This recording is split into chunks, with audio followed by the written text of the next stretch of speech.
Welcome to this Thursday edition of Small Ball. It's been a couple days since we last met. There was a video posted yesterday on Wednesday, which was actually recorded last Friday. So there were some technical difficulties with the posting of the video, and the edited version of the video wasn't working properly. So it's just an uncut full video of the show, which was recorded Friday. And now I think I've sort of gotten a grasp on all that. Excuse me. And I think we're ready to get started with our regular schedule, which is Monday, Tuesday, Wednesday, Thursday at 9 o'clock p.m. And depending on, I may do a show tomorrow on Friday to make up for the ground that we've missed. But starting on Monday, it's going to be Monday, Tuesday, Wednesday, Thursday nights at 9 p.m., assuming everything goes according to plan. So sorry about that, but that's no excuse. We're going to keep rolling, and there's been a lot actually going on in the last couple of days, which I want to talk about. Most notably, of course, the implications of the punishments that were handed out for the Astros and now the Red Sox cheating scandal. There's a lot of stuff to unpack here, and I think there are three big things that I want to talk about regarding this thing, and it's a tough situation all around because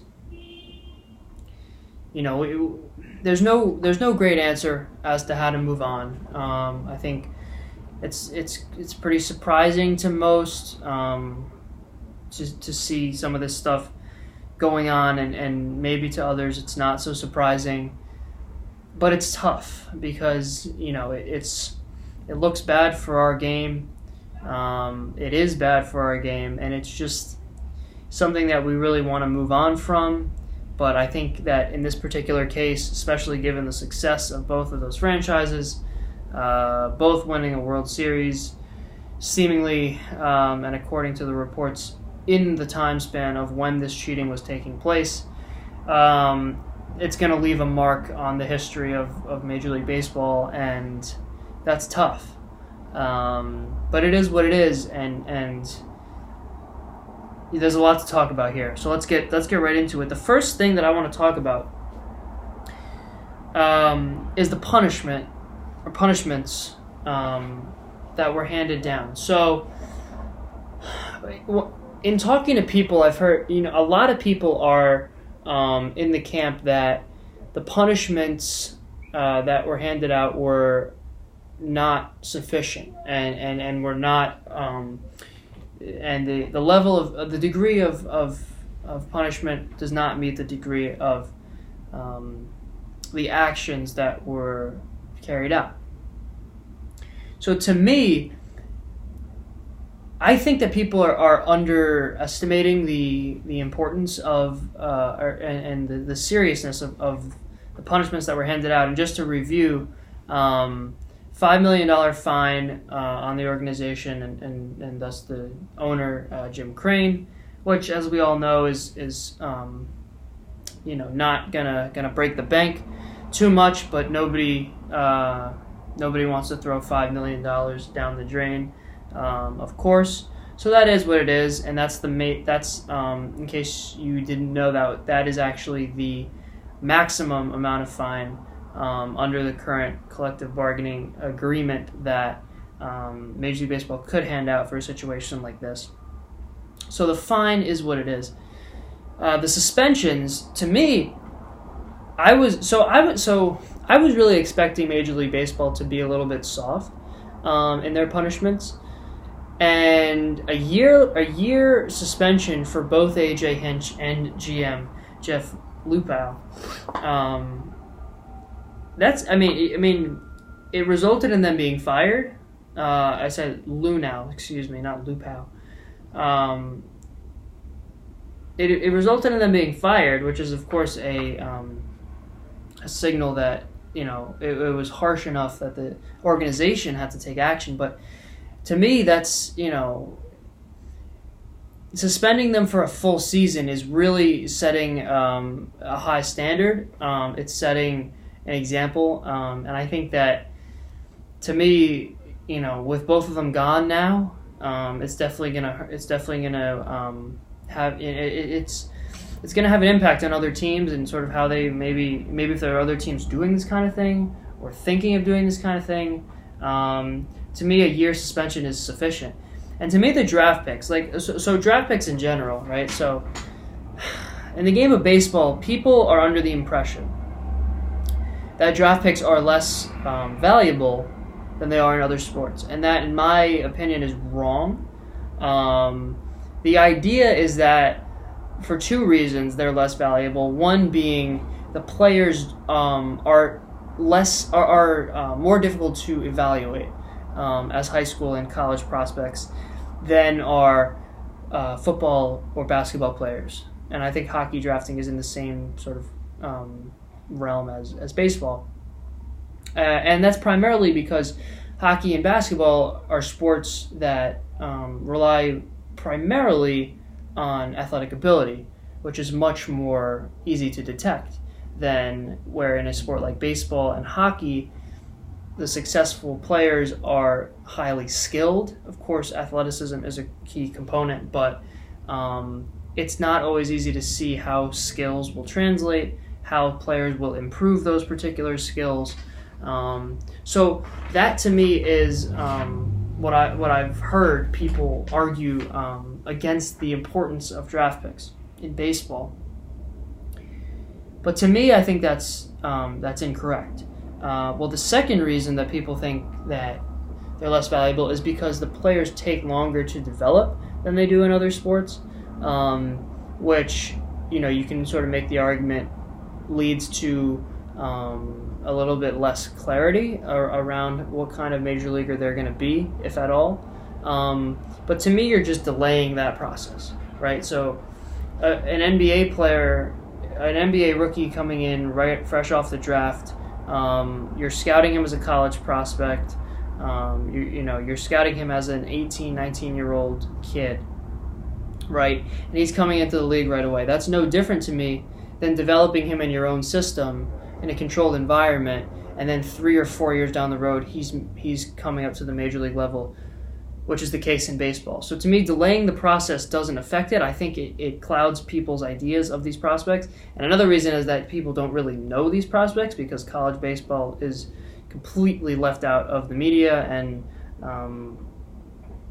it's, to me, it's very underrated. I'm a huge college baseball fan, but to me, there's a lot of fans that don't know any of these players being drafted, and they just kind of dismiss the idea of draft picks because they just don't know, right? And the idea that they're less projectable, to me, doesn't make that doesn't affect my view of the draft picks, because, and this might not make full sense. I'm gonna try to say this in the clearest way possible, but the value of the prospect that you are drafting is the same in every sport.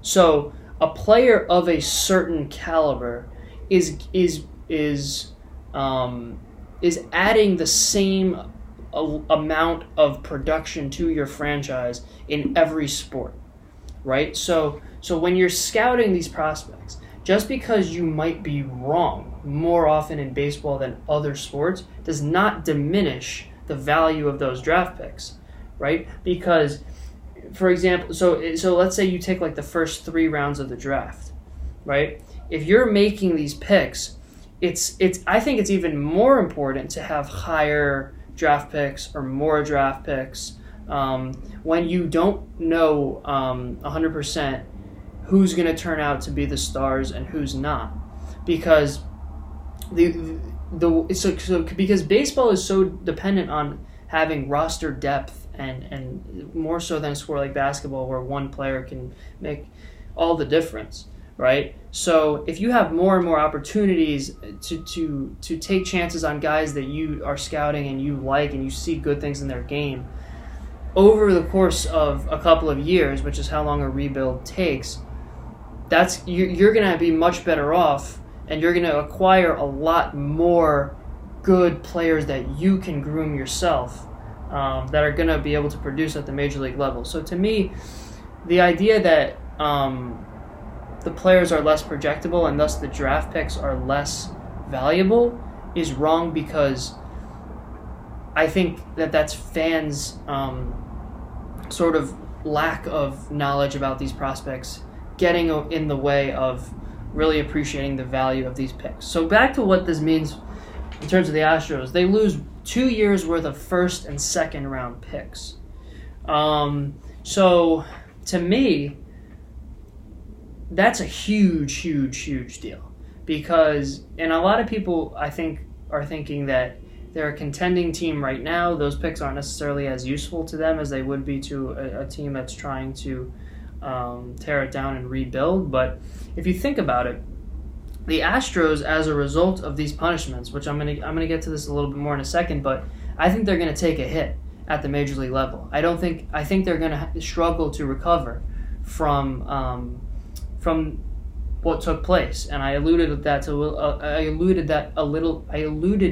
a little bit in my my playoff predictions. But to me, if you think about a team that's currently good, right? Their next 2 years worth of first and second round picks, those prospects can be traded, right? So that takes away top prospects that they would have had in order to pull off a deadline move or an offseason trade or whatever the case may be. But if all else fails and whatever manager they bring in doesn't work, or the GM that they bring in doesn't work, and they end up in like a sort of that gray area of like good but not contending, so you can't really tear it down, and they're going to need those picks to replenish if this fails. And if it succeeds, then they're down 2 years worth of first and second round picks that down the road they're not going to be able to use as trade pieces. They're not going to be able to use in their own system. So to me, people are really underestimating the importance of losing those picks. So a lot of people are saying that the penalties aren't sufficient, and I think that's just because, I think they would say that regardless of what the penalties were. Honestly, a lot of people want to strip away the World Series championship, but to me, I get the idea and I appreciate the idea, but they still won it. You know what I mean? So it's, taking away the technical, title to me doesn't really change much.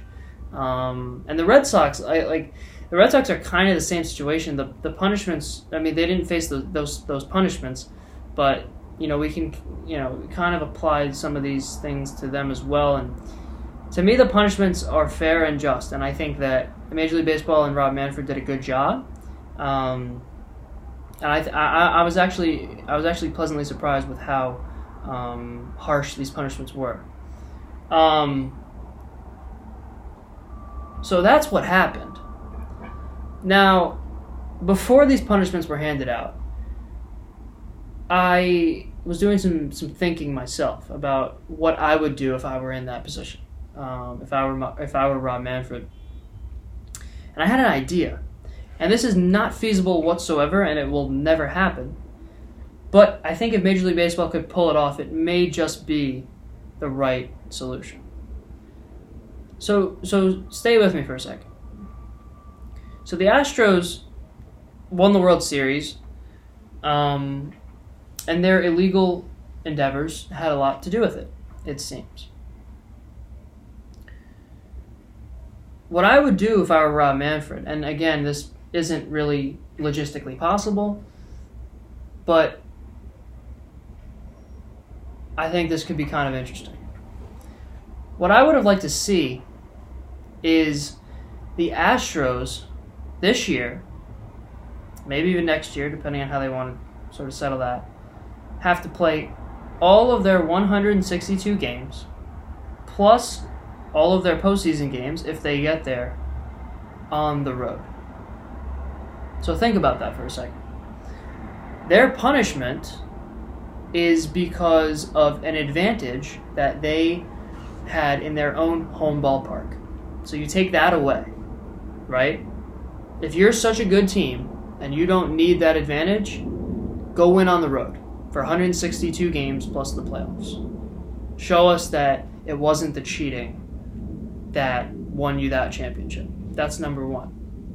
Number two, every team in the league, in Major League Baseball this year, is going to be gunning for the Astros.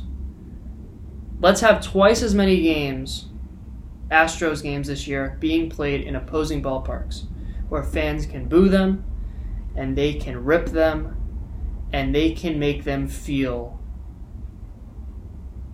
the pain that they endured that they caused to other teams. 162 straight games plus the playoffs on the road. Okay? So it hurts them this season, which is what a lot of people want, and I don't blame them. It hurts their organization in the sense that it's embarrassing. It's going to be very difficult to have some sort of a culture without playing any home games. And I think that it's kind of appropriate to prevent them from playing at Minute Maid Park. Now, again, it's not possible because, you lose all of the Houston television market and the fans that are in Houston don't get to go to the games. And to me, a lot of people have said, what about the Astros fans? And, this might be a little over the top, but if you're still an Astros fan at this point, I'm not really sure I can really feel sorry for you. And you got the go to Rangers games if you really want to, watch baseball in person. But to me, if you're an Astros fan that's still all in on the Astros and you would be that upset about that. And look, look, fandom to me, I kind of talked about this, but to me, if this was if the Yankees did something like this, and it's possible that they did, there's sort of some rumors about that, so I guess that may come to light further on, but it seems like they're pretty innocent at this point. But if I were an Astros fan, I'm not an Astros fan anymore, that's for sure. So to me, the fan thing is whatever, man. But I just think that would be kind of funny. And it would be really fun to watch. And the players would have to deal with that. The organization would have to deal with that. It's just and it hurts them for this season. And you're giving them an opportunity to prove themselves, right? To prove that championship was talent and not cheating, right? So if they can win 100 games out of 162 on the road, maybe their players are still what we thought they were, talent-wise. So that was kind of my thinking. And again, it's kind of a fantastical, unrealistic possibility, but I think that would be super interesting to see them have to play an entire season without playing one game in their home ballpark. So the punishment. So that's the punishment. Right. The second piece I have about this, and there's so much to unpack about this, and we could talk about this for days, right? But one of the things that really bothers me about this is we don't really know for sure who was involved, to what degree they were involved. We do know some facts. We do know that Carlos Beltran was involved, Alex Cora, AJ Hinch, but a lot of what was written in the report was that the cheating was largely player driven, which is too bad, really too bad, because I think the Astros have a lot of very likable players, and frankly, players that I would not expect something like this from. I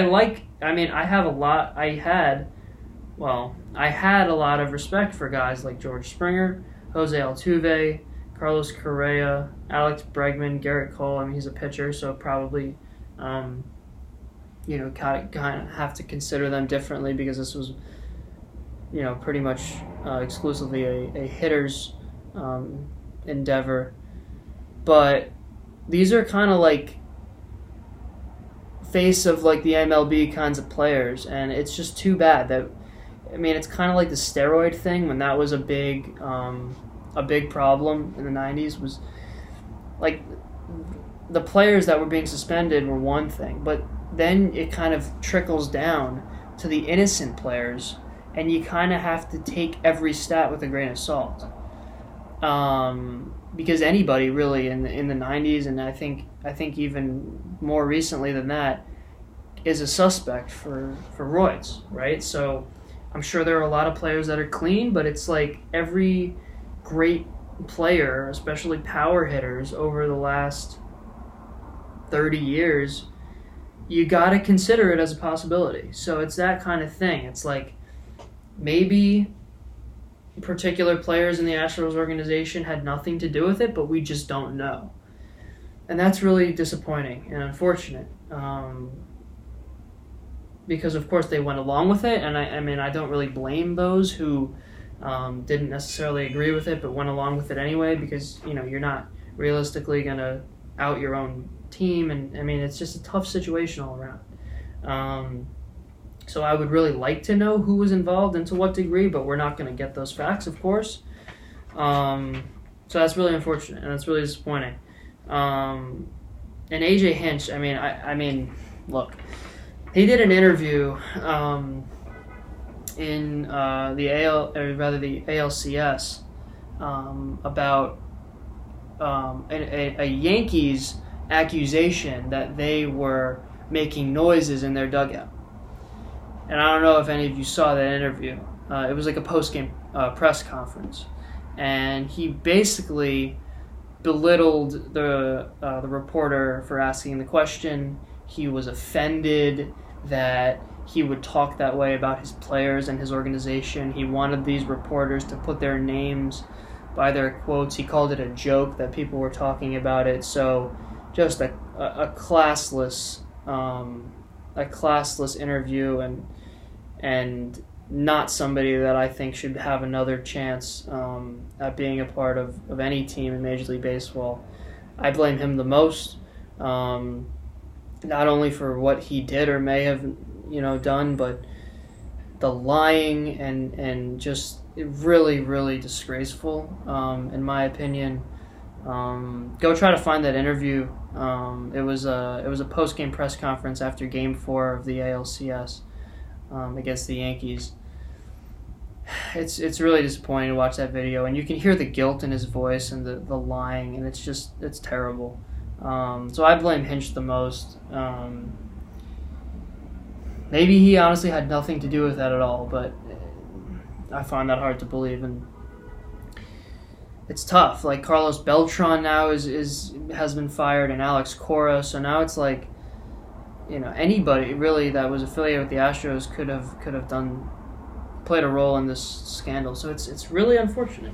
But one thing that I think is not being talked about enough when talking about the players is I have to give a lot of credit to Mike Fiers, right? Who basically snitched. Not basically, he quite literally snitched on his former team and brought this to light and did it in a very professional way. It's not like he outed any of his former teammates specifically.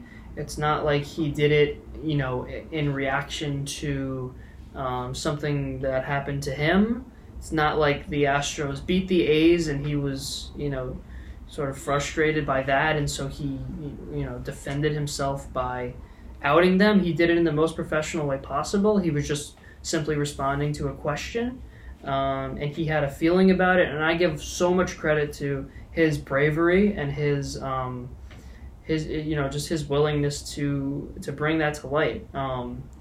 And it's going to be interesting to see what happens when he goes up against the Astros or maybe players that may, down the road leave the Astros. And I have to give him a lot of credit because that's of course, extremely difficult thing to do, and it exposed something that needed to be exposed, and I think that he's not getting enough credit for that. And I have a lot of respect for that and him as a person in general. I've always had a lot of respect for Fiers. He's been like a workhorse pitcher who's battled back from injuries and up and down years, and I really think he deserves a lot of credit for his role in this. And it would be unfortunate if he faces some backlash or worse from whoever. So that's number 2 is the players. So number 1 was the punishment, number 2 is the players, and number 3 is what happens next, right? Where do we go from here? So the Astros now have a manager spot to fill. They have a general manager spot to fill. The Red Sox have their manager spot to fill. And now, just earlier today, Carlos Beltran was mutually parted ways, was the terminology that was used with the Mets. So where do we go from there?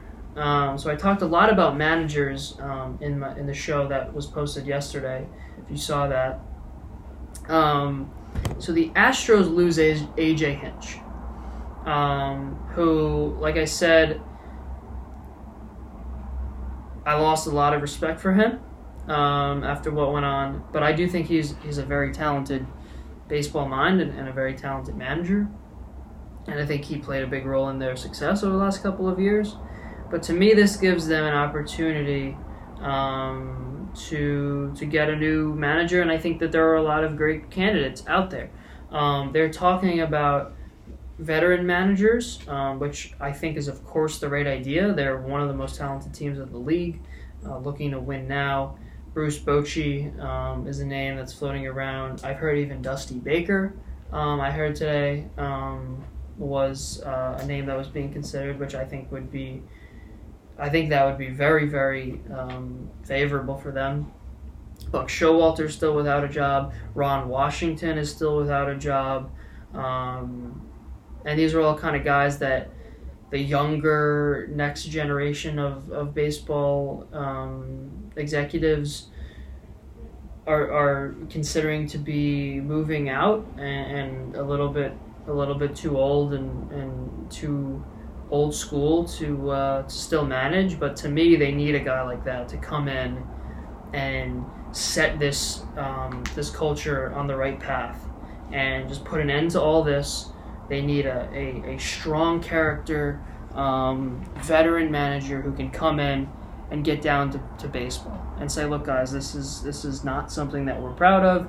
We got to move on, and we got to move on fast, because I'll get to the implications of the Astros and potentially Red Sox in a second, but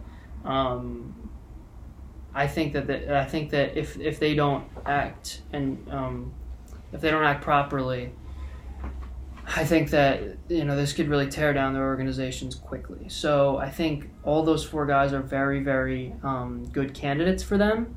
I think it's just the guy that I think the right move is the guy that they think is going to have the strongest character, because they need a good leader like that right now. Their organization's in a tough spot.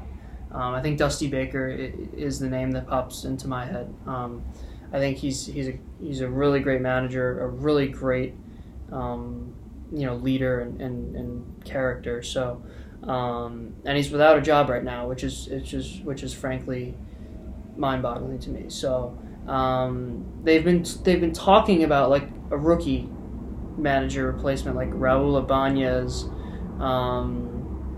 I've heard Joe Espada from the Yankees organization, formerly with the Yankees, but like, to me, that's just it's ridiculous to consider a rookie manager for a team that was in Game 7 of the World Series last year. So yeah. and you know how I feel about Bruce Bochy. If you saw my thing about managers yesterday, I mean, I think the world of him as a manager. So there was the Red Sox.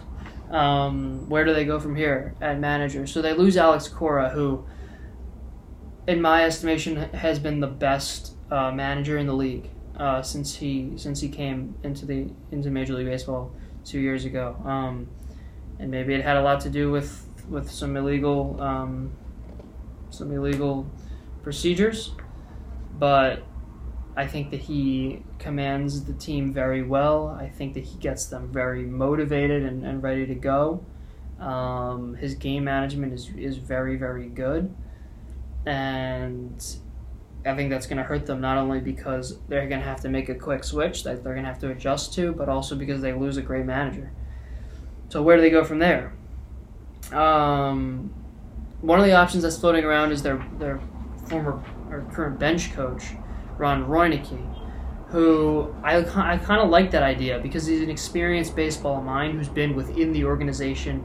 They don't have to really adjust too much. He's comfortable with the organization. He's familiar with their, sort of their approach and the players and all that. So I think that's probably the best move for them is to stay in-house. But I think any of the four guys that I mentioned, those veteran guys, would be good as well. Bringing in a rookie to me is they're penciling in a rebuild. They're already trying to cut budget. They're seemingly making the decision to at least try to stay relevant for another year. And like I said in my predictions video, I actually have them making the playoffs this year with a lot of talent. Losing Alex Cora now and all this stuff that's floating around might change that. I think they have the talent to get to the postseason, but this I think is going to really, it's tough. Like, teams are going to be gunning for them. The players I don't know how certain players are going to respond. They lose their manager, so it's tough. Like, I think people aren't really appreciating how difficult it's going to be for the Astros and the Red Sox and maybe the Mets, but Carlos Beltran was there for 5 minutes, so it's but maybe how difficult it's going to be for them to recover. So I think Roenicke is probably the best option, and I don't know too much about him as a manager, but I think he has a lot of respect from a lot of executives in the league, so I think that's their best option, but another one of the veteran guys would be great as well. And then the Mets, I honestly think that this is another chance. I think they got another chance. I think they totally botched their hiring with Carlos Beltran. I think that was a mistake, not because of anything about Carlos Beltran, just because bringing in a rookie manager, former player, felt a lot more, emotional and feel-good hiring than smart and go win a championship hiring. And I talked a lot about that in my manager video. But to me, they got another shot to get it right. And to me, I think if they do get it right, they have the talent to contend for a playoff spot, for sure. But they're an interesting one because it's a fairly young team. It's a team that's primarily dependent on pitching. A lot of pitchers that are talented, but when they're able to stay healthy, can really keep runs off the board. But they've been banged up over the last couple of years. To me, the perfect fit for them is Bruce Bochy. Now, we know that he has a great track record. We know he's a Hall of Fame level manager. We get all of that. But the reason to me why he's such a good fit for the Mets is a couple things. Number one is he's a very strong presence. And the Mets are not a well-run organization. They have a new primary owner this year. I think if you bring in a guy like a Carlos Beltran, who's a rookie, who's going to be adapting to what the front office sort of puts forth for him, if that makes sense. I think if you bring in a guy who can really make his own decisions and is very well-versed, well-educated, and has a lot of experience in the game, I think that can override some of the deficiencies that they have in the front office. So that's number one. And number two, this is kind of interesting if you think about it. Bruce Bochy with the San Francisco Giants had very, very productive pitching and very, very healthy pitching. And if you think about it, like Madison Bumgarner has been a workhorse for years. He's been tremendously productive, especially late in the season, which is So, and Matt Cain. I mean, it's just like he manages the bullpen and the pitching staff so well. If you think about it, right? He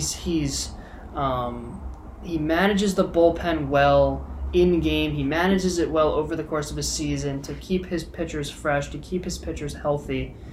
And the Mets are a team with not a clear closer, not a great bullpen, a lot of guys that have an opportunity to be productive, but nobody that is surefire going to come in and lock it down. So I think you need a great bullpen manager, which Bruce Bochy is. And number two, they have a very injury-prone, getting kind of older pitching staff that I think Bruce Bochy can really, really use to his advantage, but also keep them fresh, keep them healthy. And I think if you bring in a different guy, I think the pitching staff breaks down by the end of the season. I think the bullpen breaks down because you don't have the right guys in at the right times. And I think Bruce Bochy is the perfect fit for the Mets. And honestly, I think if they get Bruce Bochy, they have a very legitimate shot to make the playoffs and maybe even do something when they get there. So to me, anybody else would be less than perfect. There are other good options, of course, the guys that I mentioned, but they got to get this one right because there are deficiencies in the front office and they need the right guy managing their team in order to be successful. So yeah, I mean, all in all, this is a crazy story and scandal, and it's just very unfortunate, but there's a lot that's going to come of this, I think, and I'm very interested to see what happens. So moving on, another huge and less controversial and less unfortunate piece of news that came out in the last couple of days was the signing of Josh Donaldson. The Twins. So I had the Twins winning the AL Central this year by a landslide, and they just got a lot better by signing a veteran third baseman who was extremely productive last year. 4-year deal worth close to $100 million. And, he's been up and down the last couple of years, but third base is a position of need, I would say. Miguel Sano had a bounce back year, but I consider him to be more of a DH and if that. So this is a great signing for the Twins. The Nationals missed out on him. The Braves missed out on a chance to re-sign him. The Braves now got to find someone. They signed Adeiny Echeverria today to a minor league deal for depth, on the left side of the infield, but they need to go get someone. And I still have them as the best team in the NL. Even after losing Donaldson, but that's going to be a big hit for them. He was a big part of that lineup. And the Nationals missed out on him. They need to go find someone. They re-signed Cabrera. So, a lot of these teams are kind of like stuck without much to do now that these guys are gone. And Nick Castellanos, I think, is still capable of playing third. I think he's turned into more of an outfielder, but maybe you see him go to one of those teams. But my predictions might change based on this one signing because the Twins just got a lot better, and the Nationals and Braves missed out. And Donaldson is I mean, he was an MVP level player for like a couple of years back with the Jays and even with the A's. So he's getting up there, and his defense isn't quite what it used to be, but he can hit. He can hit for power, and this Twins lineup is scary. They got Donaldson and Rosario right in the middle there. They got all kinds of guys that can hit. They can put the ball in play. They led the league in home runs last year. So to me, the Twins, I think they have a better lineup than the Yankees right now, to be honest. But yeah, I mean, big signing for the Twins. Very, very good. Very good signing. They're in good shape, and they have Rocco Baldelli. I think is one of the great young managers in this league. I think that he's really terrific, and they can win the American League this year. I mean, the Yankees are the clear favorites, but I think if one team's going to knock them off, it's going to be them. And the Braves and Nationals got to act quickly, and the unfortunate part is that there's nobody really left that in the free agent market that would be a great fit for them, so they might have to resort to a trade or two, and then of course they lose whatever they'd have to give up for whoever they get, if that's an Arenado. So I mean, of course, if it's an Arenado, that helps you a lot, but you're gonna have to give up a bunch. So big win here for the Twins. And the Nationals and Braves, they really got to act quickly. The Rangers are a weird team to me because they keep saying they're in on these free agents and then they don't really do much, and then they're kind of hoping that Joey Gallo turns out to be a superstar, which right now he's far from it, and they really just don't have that much talent. They keep wanting to contend, but they never really end up signing any of these big free agents. They were in on Rendon, they were talking about Donaldson, so they're in kind of rough shape right now. So yeah, and I want to move on to another topic. I talked about this a little bit in my show yesterday. The Giants earlier today hired Alyssa Nakin. I'm not quite sure how it's pronounced. She'll be an assistant coach, and she'll be the first female coach in Major League history in that role, which I think is really cool. And it's a good opportunity for her, and a good opportunity for her to open up the major leagues to some more female coaches and all that. So that's all well and good. But it got me thinking about the Giants again. Not related to this particular signing. What I'm about to say about the Giants has nothing to do with her. It's just that it got me thinking about them. And what I was thinking about them is that they're going to be really, really bad this year. And for, I think, a couple of years to come. Their talent at the Major League level is really bad. They lose their best player, probably, in Madison Bumgarner. Buster Posey is a complete shell of his former self. He's getting up there. He's banged up all the time. He might not be able to catch for much longer. He's not even catching full-time anymore. They moved on from one of the best managers in Major League history and most accomplished managers in Major League history to a guy who really struggled last year with the Phillies and Gabe Kapler. And their farm system isn't even at all good. Joey Bart is the only guy that they really have of note in their farm system, and he, to me, is a very overrated prospect. I think his ceiling is a lot lower than most people think. I don't think he's a particularly good defensive catcher. I think he has an average to slightly above average arm, but outside of that, doesn't manage a game particularly well, doesn't block really at the Major League level at this point, or receive. So, and he can hit for a catcher, but he's not going to be a silver slugger, I don't think. And maybe I'm wrong about him, like I said. baseball is tough to evaluate, but I mean, they don't have talent. They don't have a great farm system. They're going to be the worst team in the league this year for sure. With Gabe Kapler, I mean, not a rookie, but a new manager, it's going to be brutal in San Francisco, and they don't really have anything that they can also trade for prospects.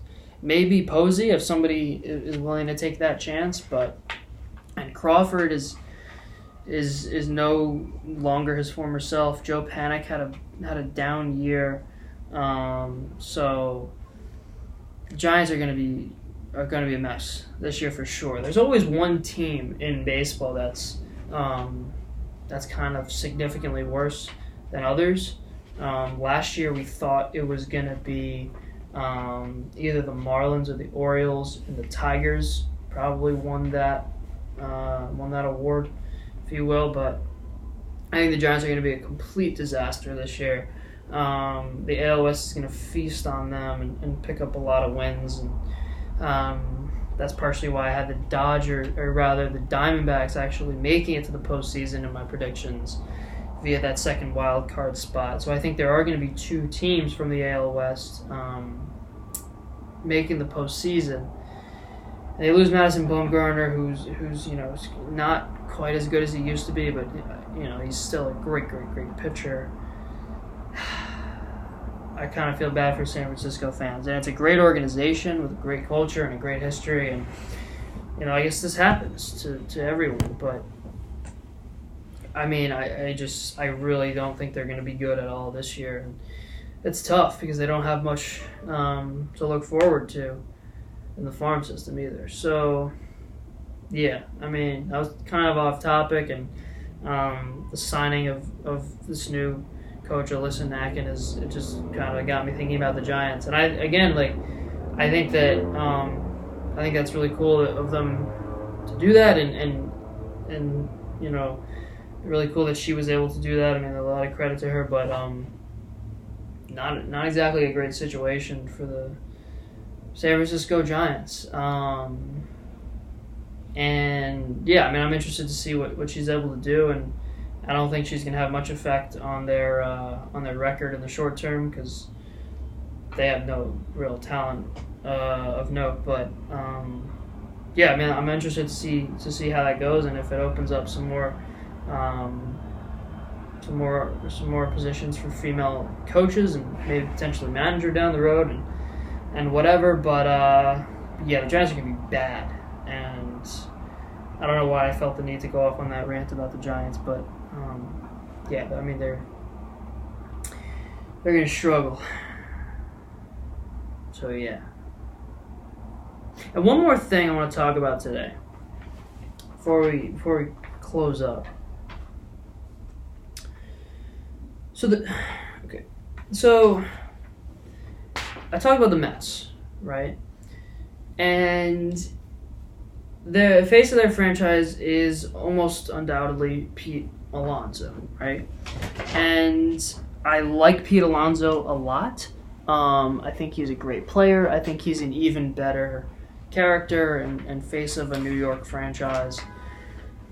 But if I'm being perfectly honest, I think he's overrated. And I'm going to tell you why.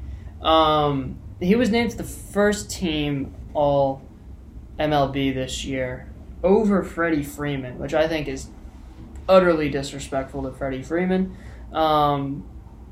Pete Alonso at the moment, I mean, last year he hit .260 and was third in the league in strikeouts. And yes, he had 53 home runs, which led the league, and 120 RBIs. So based on those numbers, to me, he's a power hitter, right? He is not an all-around hitter. And he's a competent defender, but, I mean, he's not an elite defender. But nothing, I think he's even above average potential. I mean, he's a competent defender. But to me, he is a power hitter. And, of course, he's a rookie, so people kind of blow that out of proportion, and they did that with Aaron Judge, and I thought he was a little bit overrated in his in his rookie season. I mean, I love Aaron Judge. He's probably my favorite player in the league, and a great person to face the New York Yankees franchise. And I think Pete Alonso is the same. But it's the same knock I have on Aaron Judge as I do with Pete Alonso. He doesn't make enough contact. He doesn't get enough hits. And I think he's still a great player. But to be that elite, MVP level player, I mean, people were talking about him for MVP this year. I mean, you gotta make more contact than that. And so the way I look at it is Freddie Freeman. So Pete Alonso, like I said, 260, 53 home runs, 120 RBIs, and a 941 OPS, right? So he's a power hitter without much contact. I mean, 260 is fine, but it's not, it's definitely not an elite hitter. Freddie Freeman hit 295 with 38 home runs, which is less. He had 121 RBIs, which is one more. And he had 127 strikeouts in 159 games. So, very, very good contact. And still high level power, 38 and 121, with a 295 batting average. So he's getting hits, he's hitting for power, he's driving in runs. But his OPS was 938, which is 3 points lower than Pete Alonso's 941. So you have Pete Alonso, who's a power hitter. Then you have Freddie Freeman, who is an all-around hitter and an elite defender. And Pete Alonso's OPS is 3 points higher, right? So he did hit 15 more home runs. But if you look at OPS, they were comparable in power, and Freddie Freeman has a major advantage in contact and defense. So to me, the fact that Alonso was first team all league was very disrespectful to Freddie Freeman, and I hope that he goes on to have a great career, and I hope he has a great season this year. But he's got to cut down on the strikeouts, and he's got to make more contact, because Freddie Freeman right now is the first baseman in the major leagues. I don't think it's close.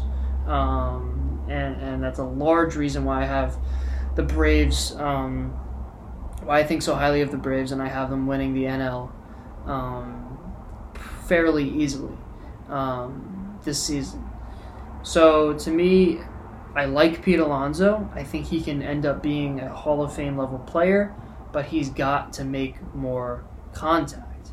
And defense is, it's a very broad thing to just improve on, but he's not an elite defender. And Freddie Freeman, to me, is an elite contact hitter, a great power hitter. He's not quite elite, but he's a great power hitter, and he is an elite defensive first baseman. So I was very surprised to see Pete Alonso edge him out for that top spot. So yeah, I'm not trying to hate on Pete Alonso, but yeah, I just think that Freddie Freeman has a very significant advantage in that regard. And that's all I got for you guys today. So thanks a lot for watching. So my first show went to about an hour and 10 minutes. This one, so I'm going to try to keep them around an hour, and I want to be consistent with that. I don't want to really go under. I don't really want to go over. Obviously, it's not going to be perfect, but just so that you guys kind of know what to expect, it's going to be about an hour, and it's usually going to be 9. It's posted at 9 or starting the live stream at 9, so to 10. And then what I'm going to do for you guys is I'm going to pull out some sort of highlights. So I'm going to post or live stream the show at 9, and then maybe the next day in chunks I'll kind of post some highlights of the show, so that you can just, if there's something that interests you and there's a title that kind of jumps out at you, you can watch that, and if you only have a couple minutes or whatever, so it'll just kind of be like one topic at a time.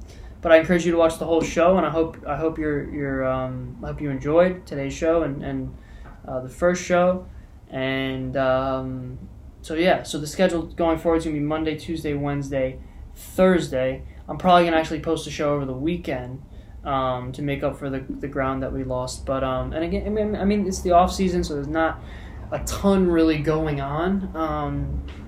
But we had a lot to talk about with the cheating scandal, and we had a Josh Donaldson signing, and so we'll make it work, and I'll try to keep it as engaging and interesting as possible. But if you have anything that you're interested in and you want me to talk about, just leave it in the comments, and I'll do my best to cover all of that.